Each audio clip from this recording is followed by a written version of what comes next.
मैंने मेरे पौधों में एनपीके का इस्तेमाल किया और भी जो माइक्रोन्यूट्रिएंट है उसका इस्तेमाल किया, लेकिन फिर भी उसका कोई रिज़ल्ट नहीं मिला और धीरे धीरे वो पौधे का जो पत्ता है वो पीला होने लगा और बाद में मर गया। तो ऐसा क्यों होता है? मैंने आपको इसका जो इनडायरेक्ट कारण होता है वो होता है पीएच। ये हमने लास्ट वीडियो में डिस्कस कर लिया था और मैंने आपसे ये भी वादा किया था कि हम नेक्स्ट वीडियो बनाएंगे जिसमें कि हम बात करेंगे कि हम पीएच को कैसे मेंटेन करेंगे हर पौधे के अनुरूप। तो दोस्तों आज के इस वीडियो में ना ही सिर्फ सेब का पौधा बल्कि जो नॉर्मल हमारे फार्मिंग किया जाते हैं जैसे कि आम, कटहल, अमरूद, इन सभी के बारे में भी चर्चा करेंगे कि इनको कितनी पीएच की आवश्यकता होती है और कैसे हम पीएच को मेंटेन कर सकते हैं ताकि डायरेक्टली तो नहीं लेकिन इनडायरेक्टली जो हमारे पौधे इतने ज़्यादा इससे प्रभावित होते हैं, तो कैसे हम पीएच को मेंटेन करेंगे इसी वीडियो में जानेंगे। नमस्कार, आदाब, सत श्री अकाल। मैं हूं राहुल बारिक और आप सभी का स्वागत है amazing farming tech with Rahul में। तो चलिए किसान भाइयों, देरी न करते हुए इस महत्वपूर्ण विषय को शुरू करते हैं। बहुतों बार ऐसा होता है कि हमारे पौधों में फंगस लग जाता है और हम सीधे फ़ोन करने लगते हैं, वीडियोज़ देखने लगते हैं कि इस फंगस का दवाई क्या होना चाहिए, बजाय इसके कि हम ये नहीं कहीं पता करने की कोशिश करते हैं कि ये फंगस लगा क्यों, इसकी जड़ क्या है। क्योंकि अगर हम इसकी जड़ को समझ जाएंगे कि इसका फंगस का मूल यानी कि जड़ कहाँ से वो समझ जाएंगे तो कभी भी वो फंगस हमें दोबारा से परेशान नहीं कर पाएगा। लेकिन हम क्या करते हैं, हम सीधे खोजते हैं कि ऐसा फंगस दिख रहा है तो इसका दवाई क्या है, लेकिन कभी भी ये जानने का प्रयास नहीं करते हैं कि ये फंगस हुआ क्यों। तो दोस्तों मैं अपना वीडियो में आप लोगों को ये समझाने की कोशिश करता हूँ कि आप जड़ तक जाएँ, क्योंकि अगर आपको जड़ तक जो चीज़ें हैं वो मालूम रहेंगी तो आपको कोई परेशानी नहीं आएगी। तो आप जड़ अगर आपका स्ट्रॉन्ग रहेगा, आपका बेस स्ट्रॉन्ग रहेगा तो आपको किसी भी चीज़ की खेती करने में कोई भी परेशानी नहीं आएगी। हर एक पौधे की अपनी अपनी ज़रूरत के हिसाब से अपना एक पीएच रेंज होता है, यानी कि वो पौधा किसी निश्चित पीएच रेंज पर ही अच्छी प्रकार से जो ग्रो है वो करेगा और फ्लावरिंग फ्रूटिंग कर सकता है। उसी प्रकार से हर एक पौधे का अपना अपना पीएच रेंज होता है जिस पर कि वो बहुत ही अच्छे प्रकार से बढ़वार करते हैं, फ्लावरिंग फ्रूटिंग करते हैं। ये बात आप समझ चुके होंगे।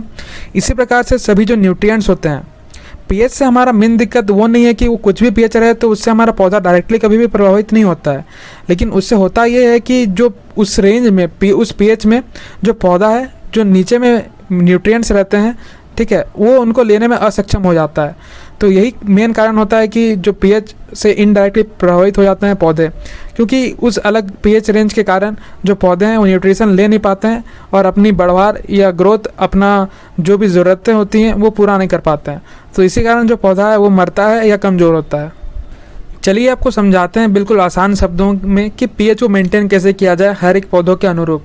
जैसे कि हम सेब के पौधे की बात करें तो सेब का पौधा 5.5 से 6.5 के पीएच का जो रेंज है इसमें काफ़ी अच्छे से ग्रो करता है, फ्लावरिंग फ्रूटिंग कर पाता है। अगर आपका जो पीएच है वो 5.5 से कम है तो भी दिक्कत है, या आपका पीएच 6.5 से 7 से ज़्यादा है, यानी कि अगर आपका अल्कलाइन मिट्टी हो जाती है तो भी उसमें दिक्कत है। चलिए, जो भी किसान भाई पहली बार इस वीडियो को देख रहे हैं या उनको पीएच के बारे में कोई जानकारी नहीं है तो उनको सिंपल से शब्दों में मैं समझा देता हूँ तुरंत ही। देखिए दोस्तों, पीएच स्केल 1 से 14 के बीच होता है और 1 से 7 तक उसे एसिडिक माना जाता है उस रेंज को, और 7 से ऊपर यानी कि 7 से 14 तक उसे बेसिक रेंज कहा जाता है दोस्तों। और 7 जब भी आएगा तो इसका मतलब आपका जो मिट्टी है वो न्यूट्रल है, ना ही एसिडिक है ना ही बेसिक। तो ज़्यादातर जो पौधे होते हैं हमारे वातावरण में, आपको पता होगा कि ये 7 यानी कि न्यूट्रल जो सॉयल होता है उसमें काफ़ी अच्छे से ग्रो हो जाते हैं ज़्यादातर पौधे। अब हम स्पेसिफिकली बात करते हैं अगर अलग अलग पौधे की, तो कुछ ऐसे पौधे होते हैं जिसको कि कुछ अलग स्पेसिफिक रेंज की आवश्यकता होती है बढ़ने के लिए। जैसे कि ब्लूबेरी, उसको पीएच रेंज 4.5 से 5.5 का जो रेंज होता है उसी में वो अच्छा बढ़वार, अच्छा फ्लावरिंग फ्रूटिंग कर सकता है दोस्तों। How to make your soil acidic, यानी कैसे आप अपने जो मिट्टी है उसको एसिडिक बना सकते हैं। तो दोस्तों अगर आपके मिट्टी को एसिडिक बनाना है तो सबसे पहले आपको चेक करना है पीएच, क्योंकि आपका पीएच निर्भर करेगा कि आप कोई भी जो चीज़ है, यानी कोई भी जो आप न्यूट्रिएंट्स या कोई भी ऐसा चीज़ इस्तेमाल कर रहे हैं जिससे कि आपका मिट्टी एसिडिक या बेसिक होगा, तो उसके लिए आपको पहले नोट करना होगा कि आपका पीएच पहले कितना था। उसी के अनुसार आप जो भी अब चीज़ें अप्लाई करना है उसके हिसाब से ही करोगे। तो सबसे पहले ये ज़रूरी है कि आप अपना मिट्टी का जो पीएच है वो पहले चेक कर लें, उसके बाद ही किसी भी चीज़ का अप्लाई करें। पीएच को एसिडिक बनाने के लिए सबसे पहले हम बात करेंगे केमिकल पद्धति से, यानी कौन कौन से ऐसे केमिकल चीज़ें हैं जिसको कि मिलाने पर हमारी जो मिट्टी है वो एसिडिक हो सकता है। अपने मिट्टी को एसिडिक बनाने के लिए आप या तो एमोनियम सल्फेट या अमोनियम नाइट्रेट या सल्फर का प्रयोग कर सकते हैं। दोस्तों ये फर्टिलाइजर्स हैं और जिसके निरंतर प्रयोग से आपका जो सॉइल है वो एसिडिक हो जाता है। अगर आप अमोनियम सल्फेट का प्रयोग करते हैं अपनी मिट्टी को एसिडिक बनाने के लिए तो दोस्तों इसका एक दिक्कत ये आता है कि ये जो है बहुत ही शॉर्ट टर्म के लिए आपका जो मिट्टी है उसको एसिडिक बना के रख पाता है, तो इसका प्रयोग आपको ज़्यादा करने की आवश्यकता पड़ सकती है। तो इस बात का आप ध्यान रखें जब भी आप अमोनियम सल्फेट का यूज़ करते हैं। जो सबसे ज़्यादा रिकमेंड या सबसे अच्छा जो होता है वो है हमारा एलिमेंटल सल्फ़र। जी हाँ दोस्तों, एलिमेंटल सल्फ़र सबसे अच्छा होता है अगर आपको अपनी मिट्टी का या जो सॉइल है उसको अगर एसिडिक बनाना है तो, क्योंकि जो एलिमेंटल सल्फ़र होता है ये सबसे पहले कन्वर्ट होता है सल्फ्यूरिक एसिड, उसके बाद ही ये आपका जो मिट्टी है वो एसिडिक बना देता है। दोस्तों एलिमेंटल सल्फ़र में जो सबसे बड़ा चैलेंज है वो ये आता है कि टाइमिंग, यानी कि ये टाइम अच्छा खासा ले लेता है, लगभग 5 से 6 महीना ले लेता है आपका जो मिट्टी है उसको एसिडिक बनाने में। अगर आपको जल्दी से जल्दी अपने मिट्टी को एसिडिक बनाना है एलिमेंटल सल्फर का प्रयोग करके, तो आपको इन बातों का अगर आप ध्यान में रख कर काम करेंगे तो आपका मिट्टी जल्दी से जल्दी एसिडिक हो पाएगा। अगर दोस्तों आप हमारे चैनल पर नए हैं, चैनल को सब्सक्राइब कर दें। और हाँ, इतने महत्वपूर्ण वीडियो, इतने इन्फॉर्मेटिव वीडियोस आपके लिए लाते हैं, इसके लिए आप चैनल को सब्सक्राइब करें और साथ ही अपने जो दोस्त हैं, अपने किसान भाई हैं, उनके साथ वीडियो को शेयर अवश्य करें, क्योंकि उनको पता तो चले कि इतनी इन्फॉर्मेटिव चीज़ें हमारी चैनल पर दी जाती हैं और ये इस प्रकार से आपको डीप नॉलेज कहीं भी नहीं मिलेगा। तो आप आए हैं तो चैनल को सब्सक्राइब ज़रूर करके जाएं, क्योंकि इससे हमेशा आपको लाभ की ही अनुभूति होगी, कभी भी आपको हानि नहीं होगी दोस्तों।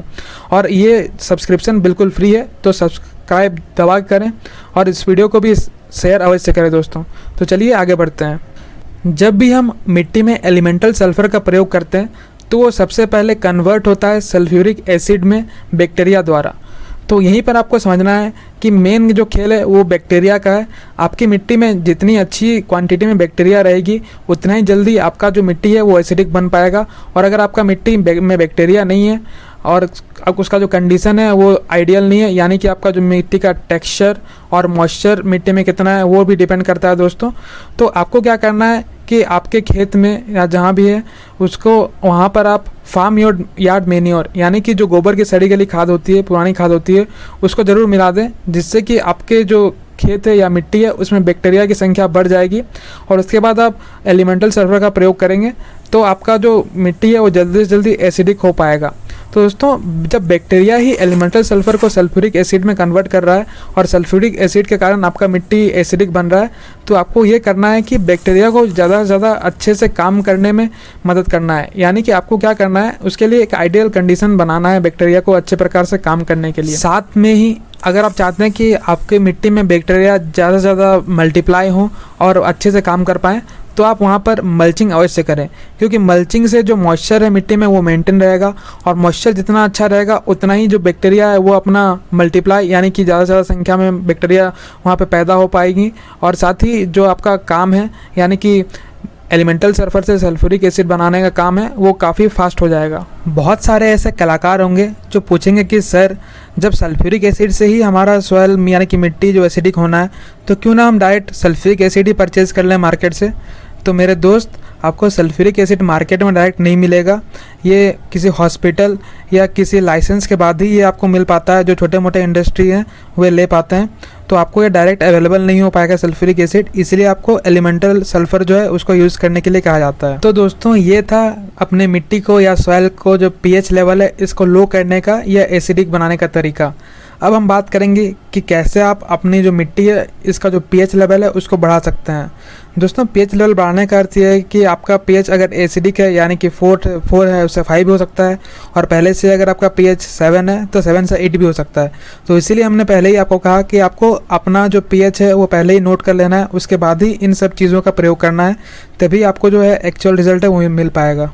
तो चलिए बात करते हैं कि कैसे आप अपने पीएच को बढ़ा सकते हैं। ठीक है, अगर आपको जानकारी पसंद आ गई हो तो बहुत सारे हमारे दोस्त ऐसे हैं जो अभी तक वीडियो देखने के बावजूद भी इस वीडियो को लाइक नहीं किए, तो आप सभी से निवेदन है कि कृपया करके आप वीडियो को लाइक कर ही दें दोस्तों।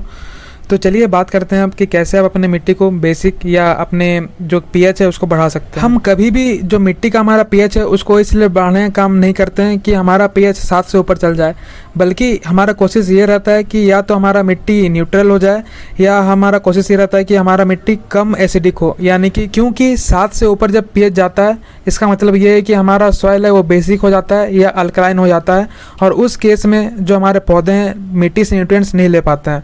क्योंकि ज़्यादातर ज़्यादातर पौधे ऐसे हैं जो कि 6 से 7 के बीच का जो रेंज होता है पीएच का, उसी पीएच रेंज में अधिक फलते फूलते हैं। पीएच को बढ़ाने के लिए जो सबसे नोन एलिमेंट है वो है लाइम।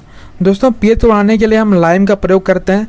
लाइम एक कंपाउंड है, यानी कि लाइम कोई एक सिंगल एलिमेंट नहीं है, बल्कि ये कई सारी चीज़ों से मिलकर बना होता है लाइम। या तो ये कैल्शियम का होगा, या कैल्शियम और मैग्नीशियम, या प्योर कैल्शियम कार्बोनेट का हो सकता है। ये लाइम का प्रयोग हम अधिकतर मिट्टी में मिलाते हैं ताकि जो हमारा सॉइल का पीएच है वो बढ़ सके। तो दोस्तों, लेकिन एक चीज़ और इसमें ध्यान रखने की है, हम हमेशा जो हाइड्रेटेड लाइम है उसका प्रयोग करें, यानी कि जो बुझा हुआ चूना होता है पानी डालने के बाद उसका प्रयोग करें, क्योंकि ये बुझा हुआ चूना बहुत ही अच्छे से काम कर पाता है और ये अच्छे प्रकार से मिट्टी में मिल पाता है। जितने अच्छा से जो हमारा लाइम है वो हमारे मिट्टी के साथ घुल मिल पाएगा, उतने ही अच्छे प्रकार से जो हमारा मिट्टी है उसका पीएच इंक्रीज हो पाएगा या बढ़ पाएगा। लाइम के प्रयोग के बाद ये कोई एक रात का खेल नहीं है कि एक ही दिन में ये आपका जो मिट्टी है ये इसका पीएच को बढ़ा देगा या एसिडिटी को न्यूट्रलाइज कर देगा। ये दोस्तों 2-3 महीने का प्रोसेस होता है। 2-3 महीने में जो लाइम है या कैल्शियम कार्बोनेट है ये आपको एसिडिटी को न्यूट्रलाइज कर सकता है या आपका सॉइल का जो पीएच है वो उसको बढ़ा सकता है। कुछ कॉमन लाइमिंग मटेरियल्स के नाम इस प्रकार से हैं। कैल्साइक लाइमस्टोन, दूसरा है डोलोमेटिक लाइमस्टोन। दोस्तों, डोलोमेटिक लाइमस्टोन में होता यह है कि ये हाई होता है मैग्नीशियम में। अगर आपकी मिट्टी में मैग्नीशियम की कमी है तो अगर आप लाइम का प्रयोग कर रहे हैं तो आप डोलोमेटिक लाइमस्टोन को यूज़ करें ताकि आपका जो मिट्टी में मैग्नीशियम है उसकी भी पूर्ति हो सके। और कुछ मिसलेनियस सोर्स भी होते हैं जैसे कि वुड एश, यानी कि लकड़ी का जो राख होता है, इससे भी हमारा जो पीएच है वो बढ़ सकता है और इसमें भी ऐसी प्रॉपर्टीज़ होती हैं जो कि ये हमारे सॉइल के पीएच को बढ़ा सकती हैं। दोस्तों, हमने पहले पार्ट में बात किया कि हमारे पौधे अचानक से मरने क्यों लग जाते हैं, और दूसरे वीडियो में बात किया कि किस प्रकार से हम अपना मिट्टी का जो पीएच है उसको घटा या बढ़ा सकते हैं, यानी कि इंक्रीज़ या डिक्रीज़ कर सकते हैं। और तीसरा पार्ट में हमारा ये वीडियो आएगा कि हमारा जब पीएच अलग अलग पीएच रेंज पर हमारे मिट्टी में जो मौजूद बैक्टीरिया होते हैं उसका और जो न्यूट्रिएंट्स मौजूद रहते हैं हमारे मिट्टी में, उन पर क्या क्या प्रभाव पड़ता है और जिसका कि इनडायरेक्ट प्रभाव हमारे पेड़ पौधों पर भी पड़ता है। दोस्तों, तो ये सारी चीज़ों को जानने के लिए आप हमारे चैनल को सब्सक्राइब करके रखें। जैसा कि हमने आपको वीडियो के शुरुआत में कहा था कि हम आम, कटहल, इनको किस पीएच रेंज की आवश्यकता होती है इसकी बात करेंगे, तो चलिए आम और कटहल की भी थोड़ी बात कर लेते हैं। दोस्तों, आम और कटहल या जैकफ्रूट और मैंगो, इन दोनों का जो अच्छा पीएच रेंज माना जाता है वो है 5.5 से 7.5, यानी कि स्लाइटली एसिडिक से स्लाइटली बेसिक अगर आपका मिट्टी का पीएच है तो इस पर बहुत ही अच्छी ये ग्रो करते हैं और फ्लावरिंग फ्रूटिंग भी अच्छे प्रकार से हो जाती है। अगर आपको स्पेसिफिक वीडियो चाहिए आम की खेती या कटहल की खेती के बारे में तो कमेंट करके अवश्य बताएं, इसके लिए भी हम आपके लिए स्पेसिफिक वीडियोज़ लेकर आ जाएंगे। दोस्तों, तो वीडियो कैसा लगा कमेंट में ज़रूर बताएं। जय जवान, जय किसान, जय हिंद, वंदे मातरम। धन्यवाद।